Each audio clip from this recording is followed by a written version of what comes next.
Megastar Chiranjeevi 150 చిత్రం shooting వేగంగా జరుపుకుంటుంది. రెండో షెడ్యూల్ ప్రారంభమైన ఇంకా ఇందులో చిరుతో రొమాన్స్ చేసే నటి ఫిక్స్ కాలేదు. అంతేకాదు మెగాస్టార్ ను ఢీకొనే ప్రతినాయకుడి గురించి చిత్ర బృందం ఇంకా ఒక నిర్ణయం తీసుకోలేదు. Mega power star Ram Charan నిర్మిస్తున్న ఈ సినిమాలో తొలుత విలన్ గా జగదుబాబుని అనుకున్నారు. లెజెండ్ తో విలన్ గా టర్న్ తీసుకున్న ఈ హీరో అన్ని రకాల పాత్రలు చేయడానికి సై అంటున్నాడు. గత కొంతకాలంగా ఆయన కంటే బెటర్ యాక్టర్ కోసం వినాయక్ వెతికారు. ఎవరూ సూట్ కావడం లేదు.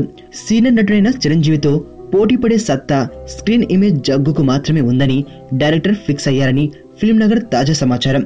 ప్రస్తుతం జగదిబాబు చేతి నిండా సినిమాలతో బిజీగా ఉన్నారు. డైరెక్టర్ పూరి జగన్నాథ్ దర్శకత్వంలో కళ్యాణం హీరోగా నటిస్తున్న ఇజం సినిమాలో కీలక పాత్ర పోషిస్తున్నారు.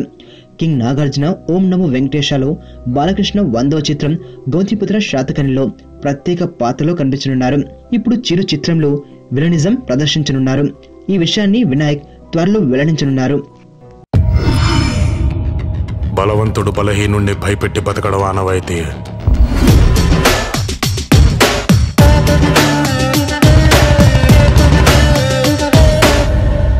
బట్ ఫర్ అ చేంజ్ ఆ బలహీనుడి పక్కన కూడా ఒక బలం ఉంది.